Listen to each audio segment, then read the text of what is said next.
Here comes the driverless taxi. Here's another one. Here we go. Yellowstone National Park, self-driving taxi.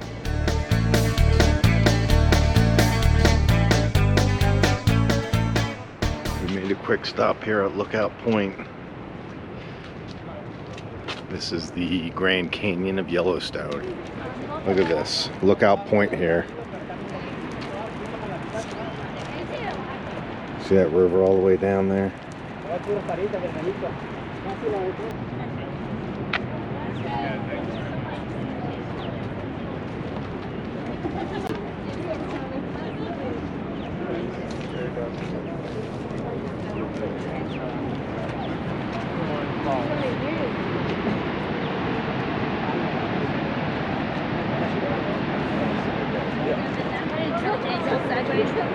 Yeah, it was like... Take a look and see if we're good. Another area down there to view some. Okay. Hey, good morning. This may look out of order here. It's the next day, second day here at Old Faithful. Yesterday we showed you that, what is it? Prismatic, yeah. Today we're going to see it from the top.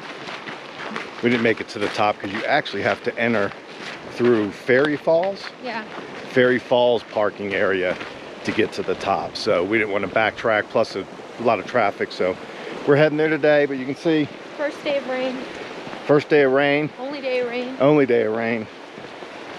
And it's very, very fine sprinkles, nothing big. So we got this about, I think 0.6 mile walk up here to look at it from the top. So we'll show you that here in a minute. But look at all this. This isn't fog from the rain. This is all the geysers and the steam, and it's all warm water flowing in the river from the geysers. Like I said earlier, this parking lot's for Fairy Falls. And if you do that, it's a 5-mile hike round trip. It's about a mile hike round trip to where we're going. Always reminded of how out of shape I am. Just trying to keep up with her. It's pretty steep. I know you can't tell, but this last little bit is pretty steep. But the overlook is right up here. Obviously, when you're on vacation, you only have a small amount of days to do what you want to do, and we wanted to see this from above. I guess we should have came yesterday, but we didn't. We decided to come today because we were running out of time. And with the overcast, my guess is this isn't going to be as pretty as it would have been yesterday, but that's okay. We did see it from ground level. Here we go.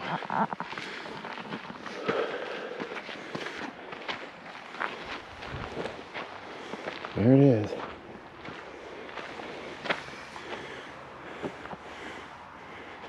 What is this again? Grand Prismatic. Grand Prismatic. It's beautiful.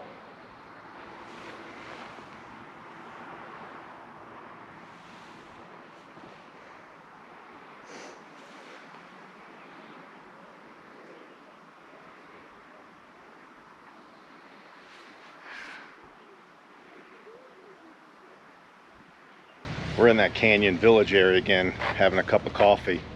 We're gonna head out for the rest of the day, but I wanted to show you, here comes that little self-driving taxi thing that takes you around to 3 or 4 different spots.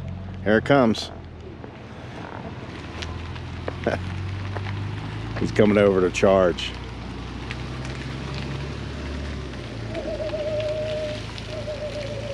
Pretty cool. There's our future, folks. There's our future. We found some elk here.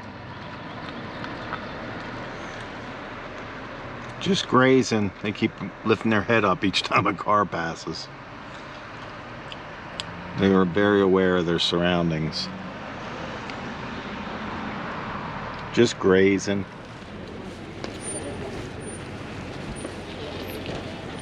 Look at the rack on this guy right here.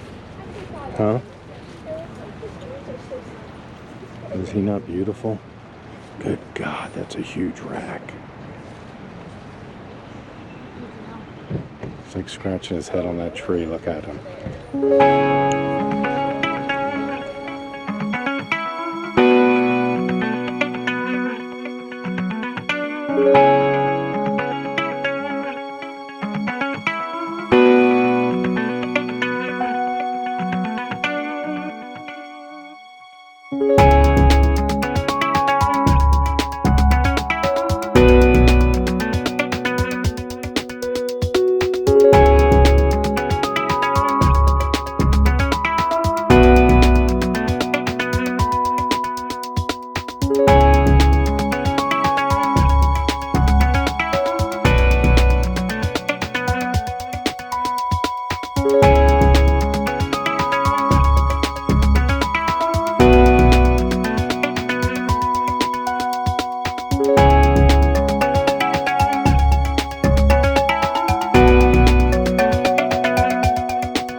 Came down to Mammoth where the hot springs are, but can you see the elk? Hopefully I got them. They're just in the backyard of these people's homes. All right, here's Mammoth. The Yellowstone Park Service is actually headquartered here. This is probably the biggest town we've seen. Well, Jackson, Wyoming is pretty big, but this is a pretty big town. Cute. Nestled right between all these mountains. This is where all the hot springs and stuff are, where you can do the swimming and stuff, which I don't think they're allowing right now, but still another place to view. So we'll do a little looking around here, and then we'll be heading back to Old Faithful. This little area here was a military base. That's why all the homes and stuff all look the same. But now they're residential homes, probably mostly employees and things, I would guess.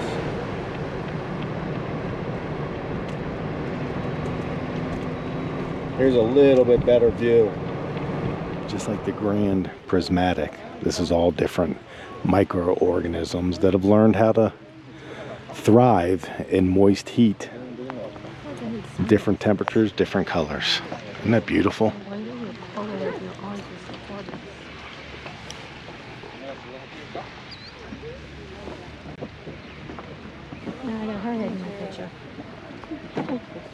Another view of Mammoth. Cute little town nestled between all these mountains. And I mean, look at this view. To be able to see this every day. And then look at these elk. Let's go over and take a look at these guys. I kind of feel bad for these people that live here. Beautiful spot to live, but they got all of us tourists walking up and looking at these elk. Look at this, right in their backyard.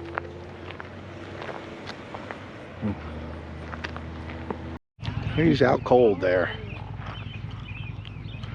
Look at that, right in these people's backyard. Is that not hysterical? But you can't reach them? Beautiful. So it was Fort Yellowstone.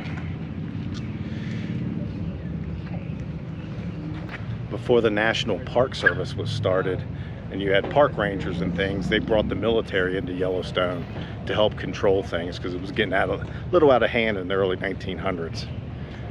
So that's what this base was here, Fort Yellowstone. So I talked to the ranger here, and he said that basically all the housing here is just employees of the area, whether it be the hotel or the rangers themselves. But basically everyone that lives here are all part of the system here.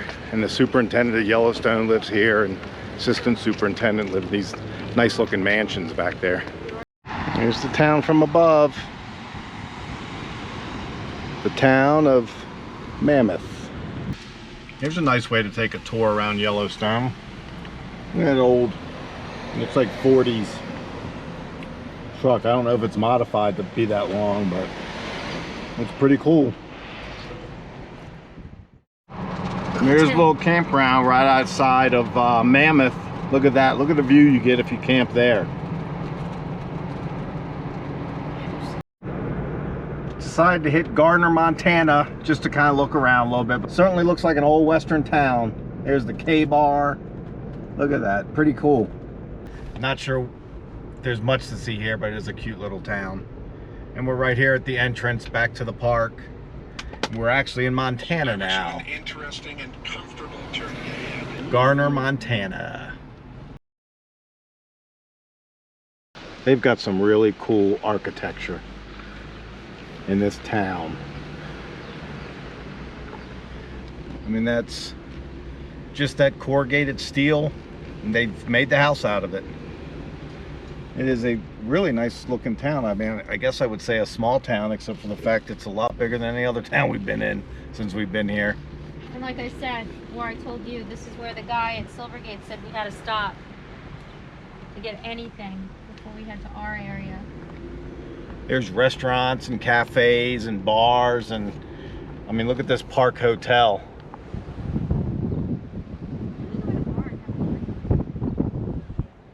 Really cool little town. Look at the K-bar. And here's Yellowstone right here.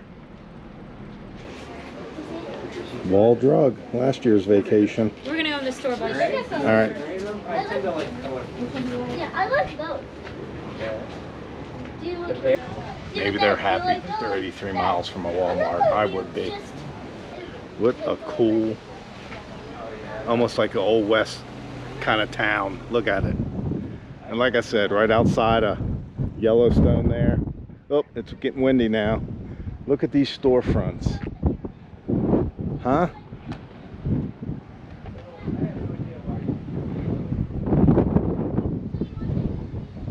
I have no clue why people would choose to live in a big city when you can live in a beautiful place like this.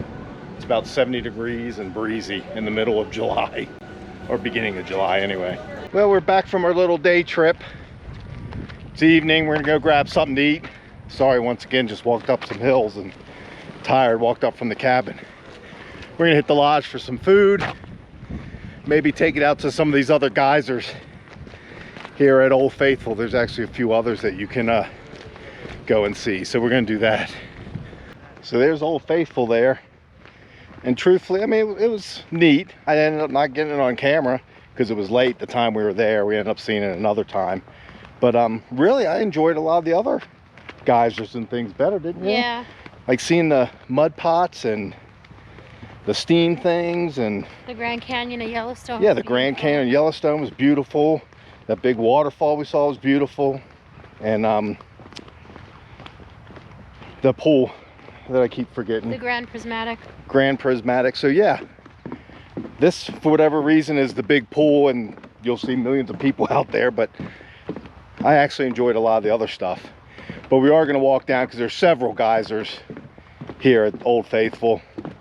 There's one that shoots higher than Old Faithful, but it's not Faithful, so you kind of got to get there an hour or so early before the estimated time, and you could easily stay an hour or more later. So it could easily be 3 hours of sitting there hoping to catch it. So we're going to hope to catch it.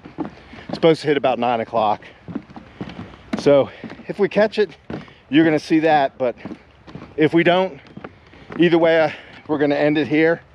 We'll get back to you again tomorrow. We're heading out of Old Faithful here in Montana. I mean in Wyoming. And we're headed to where? Montana, Silvergate. Tomorrow morning, so we'll be picking you up there. Stay tuned here at the end because we will show this geyser if we do catch it. Which one is it? Wow, look at this one. I didn't throw, I can't believe I left What that is in it my with camera. Grand Geyser? Yeah. I think it's called the Grand Geyser. That's what we're going to try to catch. It's the biggest one in this area. So if we catch it, you'll see it. If not, you'll see the end of the video. Talk to you soon. Bye-bye. I find these impressive, that it's like a boiling pot of water 24/7 for however knows how many years, and you can feel the heat. The Chinese spring. Yeah, I wonder where it gets its name. China, I guess. So the steam way in the distance, where that roof line is Old Faithful. You have all these other geysers and pools, and this one's actually only erupts twice a day, and it looks like it's getting ready to. That one's actually older than Old Faithful. But we're going over to Grand, which is supposed to be the biggest eruption in the area. And look, you can see all these little pools that are going into Yellowstone River here. Look, there's even little ones right here. Really small little ones. Some are bubbling, some are just steam. And the big old fish just jumped here. So here's the Grand Geyser, just beyond the steam here. And there's a couple other geysers here and here that were bubbling for a long time. And now they've stopped and they've emptied. And they're supposedly all tied together, so we're hoping he sets off here soon.